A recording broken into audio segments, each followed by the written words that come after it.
자, 지금부터 2019년도 11월 고2 전국연합학력평가 문제집 풀이가 있겠습니다. 지금부터 풀이하는 내용만 보시면 되고요. 요 내용은 그대로 시험 범위에 들어가도록 하겠습니다. 자, 먼저 3번부터입니다. 이거는 제가 수업 때 보여준 내용이랑 거의 일치하는 내용이네요. 다음 자료의 가기후 지역에 대한 설명으로 옳은 것은 일단 내용을 보지 않더라도 제가 이런 거는 들어가면 이슬람권 문화, 그리고 요거는 카펫을 얘기하는 거. 카펫이 필요한 이유는 이동식 가옥에서 기본적으로 일교차가 크기 때문에 이걸 보호하기 위한 것, 이런 내용이 했었죠. 그래서 투르크메니스탄은 일교차가 크고 영강수량이 500ml 미만인 다 나왔네요. 흙먼지가 바람에 날리고 양탄자를 널리 사용한다. 건조기후죠. 자, 그러면 상록화렵수. 자, 1년 내내 푸르고 넓은 잎을 유지하는 건 뭡니까? 열대입니다. 최난월 평균 기온이 0도씨 미만이다. 최난월이 0도씨 미만이라면 한대 기후 중에서도 1년 내내 영구 빙설이라고 부르죠. EF. 빙설 기후입니다. 연중 적도 수렴대. 자, 적도 수렴대는 1년 내내 상승 기류가 만들어지면서 대류성 강수가 내리는 곳이죠. 그래서 이렇게 적도 수렴대 영향을 받으면 스코리들입니다. 열대 우림 기후고요. 여름철에 낮이 길게 지속되는 백야현상. 그래서 요거는 고위도의 여름 날씨. 보통 이렇게 냉대나 한대 가까운 지역에서 나타나죠. 냉대에서도 아주 고위도 지역. 화학적 풍화작용보다는 물리적 풍화작용. 그렇죠. 화학적 풍화작용은 얘기했습니다. 약간 고온하고 다습해야 합니다. 반면에 물리적 풍화작용은 굉장히 건조하거나 아주 춥거나, 그래서 건조기후와 한대 기후에서 나타나는 풍화라고 얘기했습니다. 다른 말로는 기계적 풍화라고도 하죠. 됐습니까? 자, 3번은 답은 5번입니다. 다음은 세계화와 지역화 단원에서 대한 수행평가 보고. 자, 미국에서는 핵심 기술 개발과 디자인이 이루어지고, 그 다음에 부품은 다른 나라에서부터 공급되어서 중국에서 조립된 다음에 완제품으로 만들어진다. 자, 그래서 이거를 국제적 분업이라고 하는데요. 나머지는 괜찮은데 우리가 지금 배우고 있는 중요한 용어가 이거죠. 뭐 배웠습니까? 인근한 지역들이 서로 자기들의 자체적인 공동 이익을 추구하는 거죠. 그래서 이런 대표적인 경우가 지역 경제 블록화가 되는 대표적인 경우가 EU와 그 다음에 나프타가 있습니다.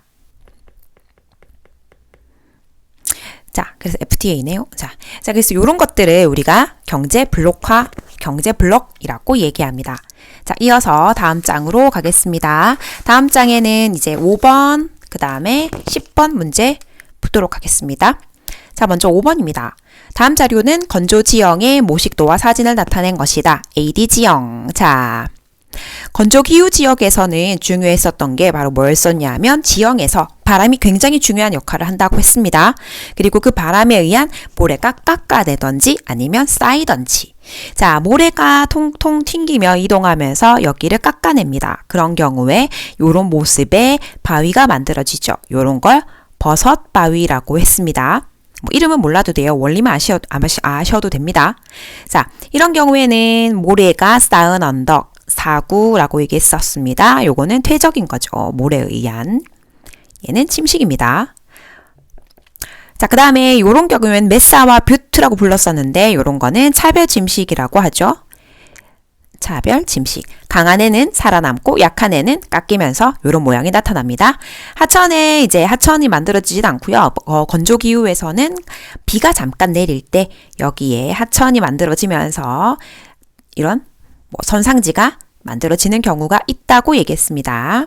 여기에 이제 대상들이 우리가 말했던 캐러반, 선생님 수업 때 얘기했었죠. 여기 교통로가 만들어지기도 합니다. 요렇게. 자, 그러면 이제 문제를 한번 풀어보겠습니다. 급경사의 산지와 평지가 만나는 곳, 경사급변점에서 만들어지는 것, 선상지가 맞죠. 요거는 건조기후 지역의 삶의 모습에서도 언급되는 내용이고 실제로는 지형의 부분인데 지금 선생님이 복습해 주는 내용 정도는 두도록 합니다. 비는 시간이 지날수록 점차 크기가 작아지겠죠. 왜냐하면 지금 이건 침식으로 만들어지는 거기 때문에 침식에 의해서는 계속 깎여 나갈 거고요. 퇴적에 의한 거는 점점 규모가 커질 수도 있겠죠. 그래서 침식에 의해서는 점점 작아집니다. C는 주로 모래가 바람에 날린 거, 퇴적되는 거. 중요한 말 다 나왔네요. 디귿이 맞습니다. 연속적으로 이어진 지형을 바하다. 아니죠. A가 연속적으로 이어진 경우를 말합니다. 답은 디귿입니다. 자, 10번입니다. 자, 이것도 그래프 문제라서 기후 문제라고만 너무 생각하지 마시고 우리가 라틴 아메리카에 대해서도 배웁니다. 그래서 라틴 아메리카에 대한 내용이니까 기후지만 한번 보겠습니다. 자, 그래프는 지도에 표시된 세 지역의 기온과 그냥 강수량 아닙니다. 누적 강수량이죠. 누적 강수량은 그 전에서 계속 더하고 더하는 겁니다. 만약 현재 요 색깔로 표현해 볼까요? 여기에는 지금 더해지지 않죠. 그리고 이런 경우에는 이건 다른 색깔로 보겠습니다. 계속 더해지고 있습니다. 여기도 꾸준히 더해지고 있고요. 굉장히 낮은 속도로 더해지고 있죠. 그렇다는 거는 여기에서는 얘가 건조하다라는 겁니다. 건기고요. 여기가 우기가 되겠네요. 위기가 아니죠. 우기죠. 그리고 여기는 꾸준히 비가 오고요. 굉장히 많은 비가 와서 2,500mm 정도가 오네요. 자, 그러면 우리가 열대에서 1년 내내 우림, 그 다음에 열대에서는 윈터 드라이가 있었고 열대는 서머 드라이가 없다고 얘기했어요. 그러면 얘는 건기가 있으니까 윈터 드라이. 그러면 힌트가 나왔습니다. 드라이한 게 윈터인데 5월, 7월이죠. 그건 얘는 남반구란 말입니다. 자, 선생님이 수업 때 뭐 얘기했었냐면 여기쯤 에콰도르라는 나라가 있는데 여기에 영도. 여기 적혀 있네요. 다행히. 자, 그러면 여기에 남쪽. 이거는 뭐 AW 하면 되겠죠? 그래서 자, 그 다음에 B 정도 된다면 여기가 아마존강 유역에 있는 여기가 AF 열대 우림이죠. 1년 내내 더운 기후를 유지하고 18도가 넘습니다. 최하늘이. 그리고 1년 내내 비가 골고루 계속 누적되어서 더해지네요. AF입니다. 그 다음에 여기에는 계속 비가 꾸준히 오지만 그 양이 별로 많지 않습니다. 그렇다고 건조기후까지는 아니지만 중요한 거는 여기에서 바로 기온입니다. 자, 기온이 계속 10도 사이에 1년 내내 연교차가 없이 진행되더라. 1년 내내 봄과 같은 날씨가 이루어지는 상충기후. 자, 그래서 여기에는 바로 고산기후가 나타납니다. 자, 고산기후가 나타나는 지역들은 여기 안데스 산지가 있는 페루와 요 지역들. 요렇게 가면 되죠. 그래서 여기가 A가 되는 겁니다. 답은 그래서 순서대로 A, B, C 체크하면 10번 문제 할 수 있고요. 그리고 요거는 지형하고 그 다음에 이 지역의 삶과도 관련되어 있었죠. 왜냐하면 산지 지역에서는 선생님이 인디오, 즉 원주민이 살고 그 다음에 뭐 고외 여기 해안가에서는 플랜테이션 때문에 흑인들이 살고 있는, 그래서 요쪽 지역은 브라질은 흑인들이 있지만 요쪽 지역은 좀 상대적으로 백인이 있는 요런 식으로 기후와도 연결시켜서 얘기해 줬었죠. 그 다음에 여기는 아르헨티나는 참고로 온대기후가 나타납니다. 여기까지 파악하고 계셔야 합니다. 자, 11번으로 가겠습니다. 자, 11번은 가나 지형에 대한 옳은 설명인데요. 11번은 요거는 제가 지나가겠습니다. 11번은 빼고 갈게요. 제가 11번을 표시해 놨는데 잘못 표시했네요. 풀어보니까 완전히 이제 석회 지형에 대한 얘기라서. 자, 12번입니다. 요거는 풀 거 먼저 동그라미 칠까요? 안 헷갈리게. 세 가지가 있습니다. 요 페이지에는. 자, 12번에 있는 지도는 반드시 확인하도록 합니다. 외우라는 말은 아니에요. 자, 뭐냐면, 자, 지금 이게 바로 뭐냐면 어떤 특정한 인구 이동에 관한 겁니다. 자, 여기가 어디죠? 인도가 있고, 여기에 파키스탄입니다. 이쪽이. 그 파키스탄 너머에 요 나라. 우리 그 탐구 활동할 때 한번 했었는데 이게 아프가니스탄입니다. 그 다음에 여기 시리아죠. 자, 이 정도 나오면 이제 거의 다 됐는데 또 이제 우리가 배운 거 여기에는 수단과 남수단입니다. 그리고 여기에는 콩고 민주공화국이었었죠. 자, 이게 다 뭐였었냐 하면 아직 우리가 제일 마지막 단어는 지금 1반이 조금 나갔고 그 외에는 모든 반이 다 여기 지도 표시까지 하는 걸로 진도를 끝냈습니다. 자, 그런데 이 남미와 그 아프리카 쪽에서는, 특히 아프리카 쪽에서는 이 난민이 굉장히 문제죠. 그래서 수업 때도 얘기할 거지만 난민 순위가 지금 현재는 아마 올해 2021년도 통계치를 하면은 바뀔 테지만 2020년까지의 통계치로는 시리아가 난민이 1위였고요. 그다음 아프가니스탄, 그다음에 수단입니다.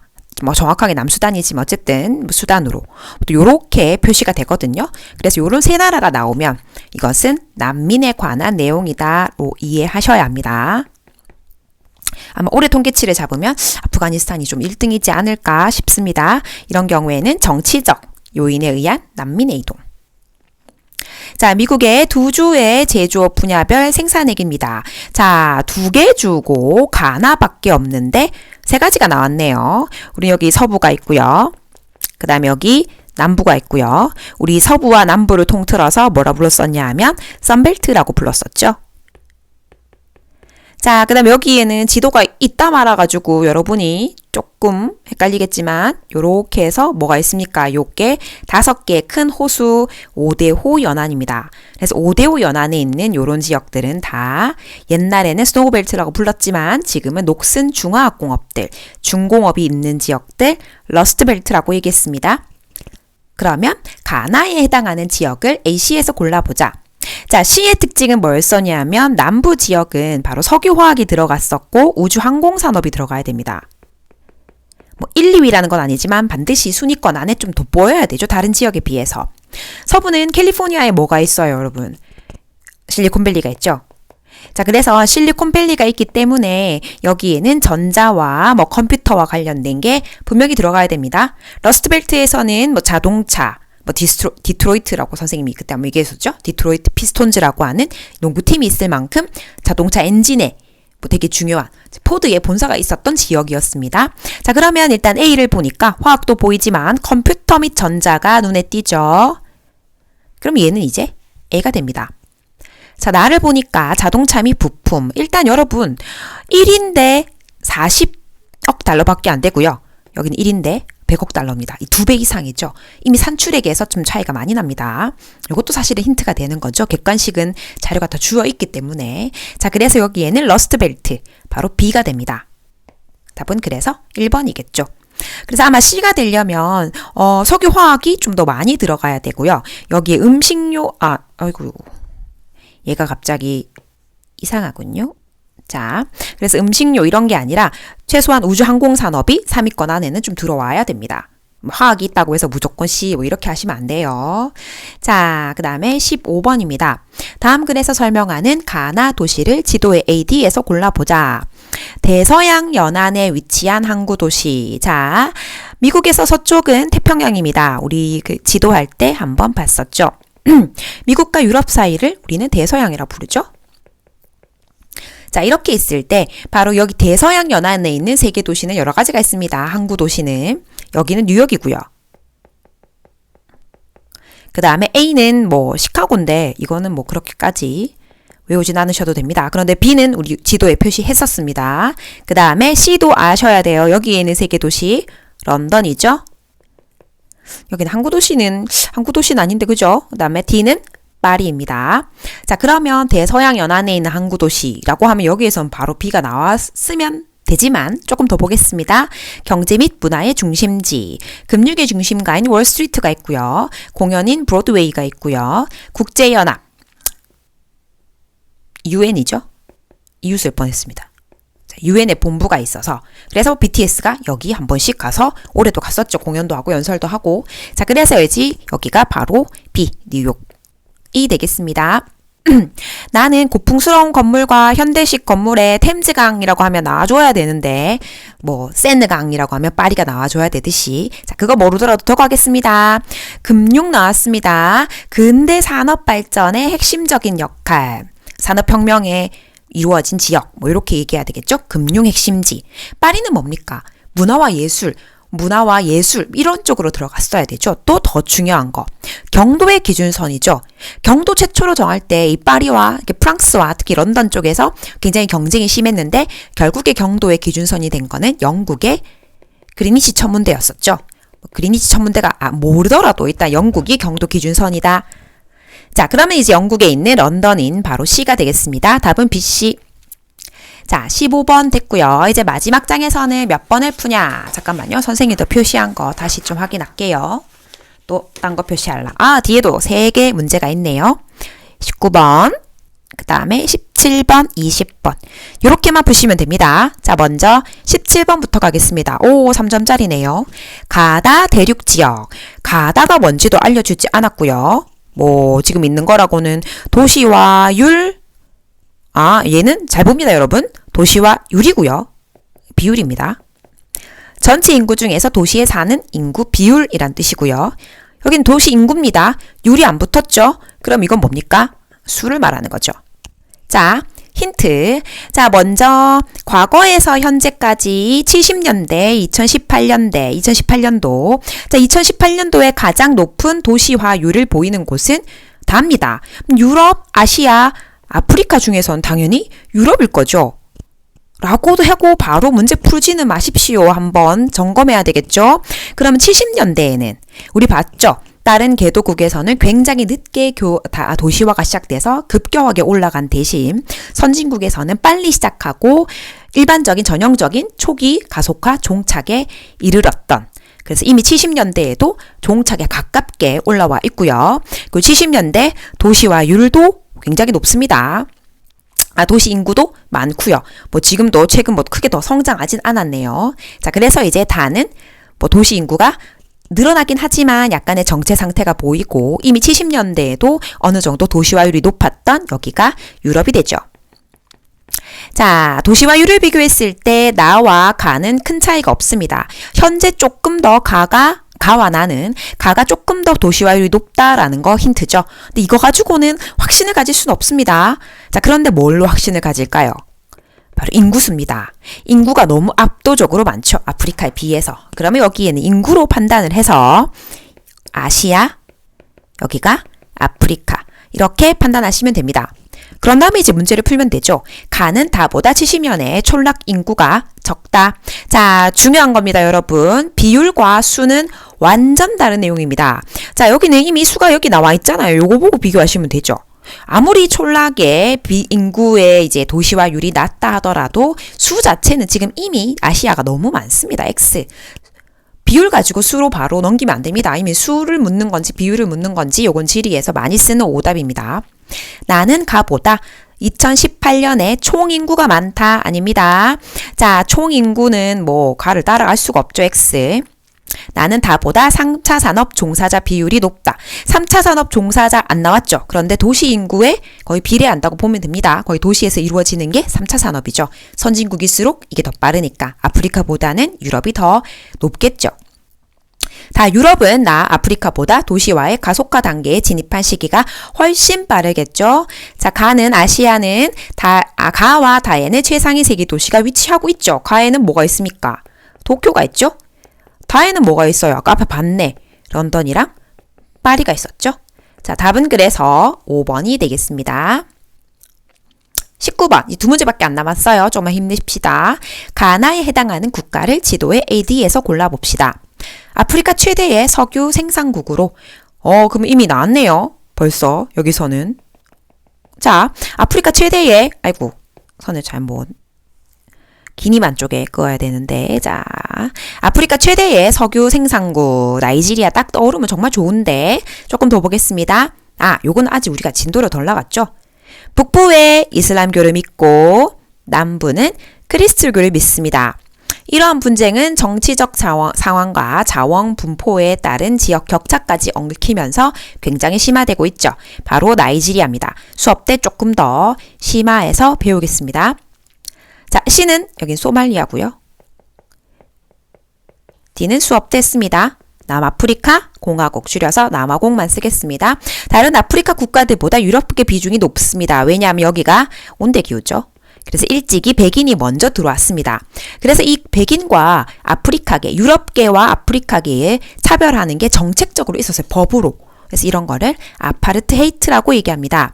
이거 1990년에 공식적으로 폐지되었죠. 넬슨 만델라라고 하는 흑인 대통령이 선출되면서 이게 공식적으로 없어졌지만 여전히 거주지 분리 현상과 인종에 대한 좀 문제, 서로의 이제 갈등은 여전히 지속되고 있습니다. 자, 이 지역은 바로 남아공이 되겠죠? 그럼 BD에서 4번이 되겠습니다. 자, 2019년도 문제는 지금 풀이한 요 지역들 정도 봐주시면 되고요. 20번 문제. 죄송합니다. 아이고, 좋다 말았네요. 여러분, 죄송해요. 20번도 있습니다. 세 지역의 기후 특징에 잠깐 보겠습니다. 왜냐하면 우리가 배우는 지역이 하나 있는데, 자, 20번은 여기만 설명 좀 하겠습니다. 자, 다른 거는 괜찮은데 여기에 캘리포니아 지역은 CS 기후, 지중해성 기후가 나타나기 때문에 여기 캘리포니아산 오렌지가 유명하다고 얘기했어요. 자, 그래서 여기는 지중해성 기후가 나타나는 지역을 어떻게 찾느냐, 그래프에서. 그러면 봅시다. 자, 1월달, 7월달 내용을 보니까 여기가 북반구는 맞죠? 여기는 남반구니까 7월이 온도가 더 낮은 거, 이건 바로 답니다. 요 금방 찾으면 되고요. 자, 그 다음에 1월과 7월 중에 여기가 여름인데 여름이 강수량이 없죠. 그래서 summer dry가 CS밖에 없죠. 그래서 여기에 바로 가가 이곳이다 정도로 이해해 주시면 되겠습니다. 그래서 여기에는 바로 이 미국의 서부 캘리포니아에서는 CS 기후가 나타난다 까지 해주시면 되겠습니다. 답은 따로 체크하지 않겠습니다. 뭐 풀고 싶은 사람은 풀면 되지만 제가 풀이는 하지 않겠습니다. 답은 참고로 3번입니다. 자, 여기까지 하겠습니다. 이상입니다.